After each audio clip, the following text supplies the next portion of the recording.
You could scan the QR code you see in front of your screens and predict the match winner correctly for a chance to win 1,000 MLBB Diamonds. As we take a look at the Superfan prediction, it's quite close. Still. It's rare that the Auroras are outnumbered. Yeah. The Falcons nest, circle around, and their win streak continuing seems to be enough of a motivation. You know what? I don't know. This is the first time we're seeing Marcel in Light's hands. That's true. It's common to see Light in very unusual places. I think the Marcel will help him a lot to do that. Okay. Counterpoint. He can't run around and still come from out of nowhere. Yeah. But as a Marcel, you're expected to, keep playing the man-to-man defense. Yes. Yeah. Like I said, eventually it will be tanky. It will have the sustain. Marksman emblem for Super Marco. Kyle with the Assassin emblem. Pretty standard, actually. Support emblem for Light. I am curious what his choice of blessing is. Because there are teams that actually run favor on this Marcel. I'm really curious to see what the dynamic between the Marcel and the Arlott will be, though. Is it similar to like the Marcel Terizla we saw, where like those brief stuns are something Edward eventually takes advantage of? Oh God! I would wager it is. It does count as a stun, so that will allow you for more vengeance stacks and the passive, of course, of Edward. Yeah, look, these, yeah. No, they are stunned, so yeah, they will count. Actually, now makes sense. Oh, here comes Demon Kite, blasting Haji, not having any of it. Okay.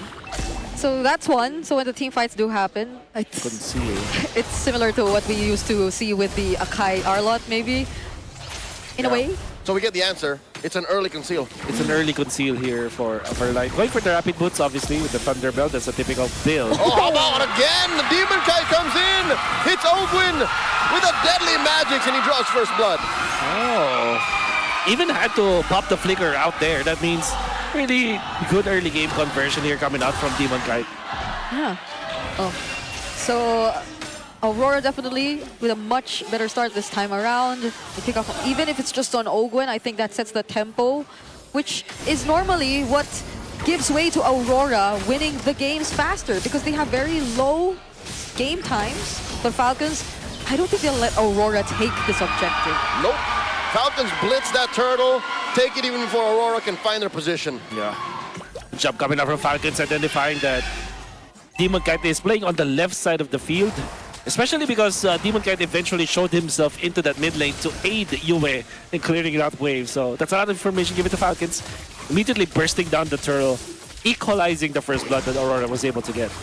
Yeah, so far if we take a look at everything that's happening across the board, it's just really Aurora utilizing this lineup that doesn't necessarily have to full commit, just to take whatever advantages they can across the map. Because Falcons, maybe you could argue that it's a bit more team fight reliant. Yeah. They'd want that all-out team fight to happen, whereas Aurora, using the Harley, using this Marcel even, could just go in and out with all those pickups, and so far it's really working out for them. Divide and conquer. They're having such a great early game. Doming got to pull a Doming Kite double. Yeah. This this will be really good for Aurora as the Doming Kite is 2.0.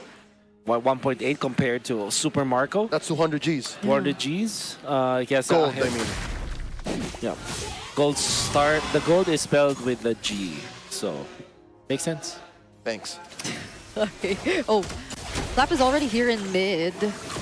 But it's going to be a safer play for Aurora, not necessarily exposing themselves whatsoever. Not a successful start for They do a smackdown on a Doming Kite. He didn't see that coming. He got the flicker. Was his BMI on cooldown? How'd that happen? Wow! Wow! The idea that he will be able to hit the stun nonetheless. Super Marco and Kyle just coordinated us so well. I have not seen anything like that before from Suyo and Moskov. Granted, we have not seen Moskov paired with Suyo very often, but the fact that Doming Kite could not even react, and interestingly does not have the Purify on this Claude. Yeah. A much easier way for Falcons to take control of that next objective, and now it's approaching a 1K gold lead in their hands as Kyle too takes the Sky Piercer in as early as 4 minutes into this game. So Alongside a casual Fury Hammer. alongside a casual Fury Hammer. Whoop! Final slash from Edward. The answer, maybe 2 seconds too late for you. Up top though, how about it? Again! Dominkai gets taken down! This time they call in Haji and Ogwin for the kill. And it's not like Aurora got anything on the other parts of the map. That kill on Flap, it didn't even become a kill. Cold-blooded murder. Cold-blooded murder. Now for Aurora, they do have their first items up, and of course this Thunderbelt is going to be impactful. If Aurora does not play aggressively right now, even when they're trailing behind, they cannot find an opening anymore. So they will have to make use of this timing from both UA as well as Light. Oh my goodness, this top lane has been so stressful for Dominkai. All rotations have been towards his lane. You know what? It's been stressful for all of Aurora. That's true. Oh no. Because again, with Wolf's demand for them to get aggressive with sanding, they also have to protect Dominkai. So everyone is thinking, how do we save this Claude? How do we stop Falcons from pushing forward? What do you do first? It's difficult now. I think that the right idea is to give up that turret so that at least the lanes will be pushed against this Claude and allow for Doming to just farm quietly. But they still have to be active with Light as well as Yue. I feel like, especially the next turtle. Although they are not ahead whatsoever, Demon Knight has kept up when it comes to the level, so I don't think that it's impossible for them to actually team fight, even when they're down at 1.6k gold. They just have to be careful. Yeah. Oh, that was a rapid boots pickup too for Yue on this Farsa. It seems like positioning is becoming quite tough right now. Ooh, Kylie's level 11 out of nowhere. Just like that. So that's a level gap, a superior retribution. Super Marco pushing off map here. Edward playing man-to-man defense against Ogwin. That's a blazing duet from Dominkai. Closer to LBM. Golden hour stopping him. Flap 2v1. Flap Thunder form survives, but just barely. As Edward finds him. Turtle still standing. Kyle takes out Edward. 1 for 1. EXP laners off the map. The turtle gets reset, but it's Falcons who will likely take this for themselves. And it's not just the turtle that they took, it's even the bottom side of the map. The bottom side of the map, a lot of farm for Super Marco. Dominkai had a little bit of gold over Super Marco because of the double lane shenanigans that RORA were able to do, but because of the fact that this Super Marco Moscow has been able to push, look at that! It's already 1,000 gold ahead. And change. And change. Huge. In just a span of what, 2 minutes? Yeah. Unbelievable. Yes, now they have all their eyes. It's usually the Marcel who keeps showing up like this. But Falcons, it seems like they're covering all these brushes really well. It's not an easy task for Light based on what we're seeing for now. Again, 8 minutes in, the hero just seems to contradict Light's identity as a player. He wants to be able to hide in, provide vision, and then find these weird angles. But no, Marcel is an honest roamer. Yeah. He just wants to, all right, over here, over here, over here, over here. Cannot agree with you more. You just literally summed up what my qualms are for this Marcel pickup coming up from Aurora. They didn't have to deny it. And now it's going to be a lot of problems for Aurora. I believe that whatever the hero pick that made this actually happen is definitely the first pick, Valentina, because it's always going to be a question mark for Aurora to pick up maybe the Grok or the Cho or any setup hero that Light excels in, just because of the threat of that IMU. And even then, Aurora does not have the actual answers for the split from that we are seeing now for Falcons. What a deterrent, that Valentina. Yeah. They had so much to think about just because of that single first pick Valentina. In the hands of Haji too, which mind you, I think has been one of his best heroes so far in this season. I think it was Haji who introduced to us the entire idea of stealing the more unconventional ultimates. Yep. But here's what's crazy, 10 minutes in, not a kill nor an assist for Haji. So is it the threat that's really scarier than the actual output? Because look, he's been stealing Felder Strike, now steals Final Slash. Aurora's just pushed back. In the last clash, they tried to go for him. Dominkai actually jumped with the flicker onto Haji, or it may not have involved the flicker, but you get the idea. Dominkai went in for Haji. Haji all they had to do was to get out there with his own flicker. And it was already enough for Aurora to be put in the bad spot. In comes Light. A Marcel that is hiding. I don't like this at all, man. Oh, he spots Flap, forces better air strike out of Yue, and now it's a 5v2 here as Edward jumps in. Kyle gets rid of him. That's a stack for his piercer.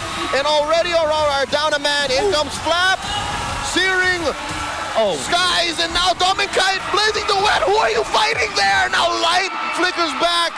Falcons have sent them back. Oh no. Aurora, it's gone sideways. The idea was there from the Marcel and the Arlon. It did not work, unfortunately. And the reason why the Dominkite had to pop the ultimate, the Blazing Duet, preemptively was because there is a lot of threat to this Yunter, as Super Marco as well as Kyle will want to go for that backline play. And then eventually, what Mahachi was able to achieve was to copy the Golden Hour and put him up against Aurora. Even when Light already had that unique angle to work with. Yeah. They weren't really able to utilize it as much. There was the final slash, but Falcons were prepared. That ultimate that Haji stole. I don't like what I'm seeing from Aurora. Nobody's talking right now. But then, there are no shot calls. Yeah. There's no communications. To be fair, we asked for something new from Aurora, and what they gave us is something that it looks like they do not play as often. Oh man, look, he's going the long way around. Yeah. This on a Cho, this on a Grok, this on a Kaja would be lethal, but You want those Thunderbolt stacks, and he's not getting it. Yeah, they'll be able to clear this, but from the sides, does Falco want to try and go for something? okay, there's a Shifting Skies coming in from Flap. They pick off Edward, in comes Light. Super Marco backing up. Kite finds Marco via Blazing the Wit. Now there's the Golden Hour, stopping Ogden and Flap from retreating, but the damage is done. 1 for 1. The gold laner for the EXP. Okay, it's clear. At least it resulted into something. A kill on Super Marco. An important one. It's very important for Aurora.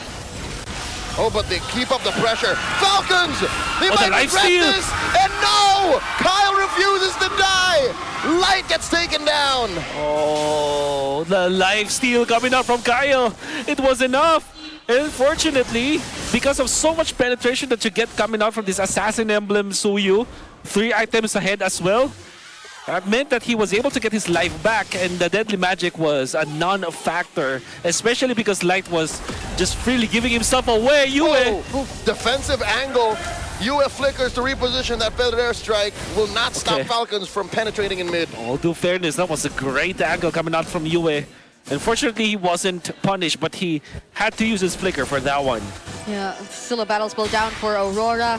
And we do have a bit more time before the next objective, but it's Hunger Games all over again. Yeah. With this 8k gold lead that's in their hands, you'd understand why they would want to limit the resources. And if we take a look at the leads, it's not really looking as good for a lot of their cores. They need a lot of catching up to do. Yeah, Edward is just 5k, Yue is just 5k. Hogan with the mount, sends him through that golden hour. And the flicker forced out, so we're learning things. We're learning things. You take the glue with you, even through the golden hour. And the glue doesn't care. Yep, the glue doesn't care. The glue will come along. That's right. 10 seconds before the next Lord, I doubt Aurora has the fighting chance. Yeah. They will have to wait for maybe a Winter Crown on this Claude. They were trying to go for the split push. It seems like they have a plan now. Wait. Are they gonna go? Light? Woo. Oh, massive Shifting Skies coming from Flap, and there's no getting out of this. After that Lord take, they late like with him. Oh man, a little too late. They had to decide, do we just give it or do we just fight? You can go in between, and unfortunately because of that, Light had to give up his life. Yeah. Still a single base turret stands. Down bot. Oh, Okay. Final slash on Ogwin. Split. Not enough damage behind that wall. Yeah, I just remember now that the Claude might want to take advantage of all these spreads. The little longs. But even then, does he have enough damage? Has 4 items now. Not too Ogwin with shabby. the conceal, another Shifting Skies, compromising Yue. Light Okay. does get the freeze on so many members of Falcons, even the Lord, but he's already very low. Double kill for Kyle, and now the base up next. Falcons with a 10K lead. Take game number 1. There was an attempt to fight back and look for an opening. And there were very commendable plays too from Yue. That one defense using the better airstrike, but it all came down to this. Falcons still finding a way to seal game number 1. Aurora have shown us something different with this Marcel. Albeit I did not like how they played the Marcel, but there were times that it was successful. If they were able to keep on doing it, maybe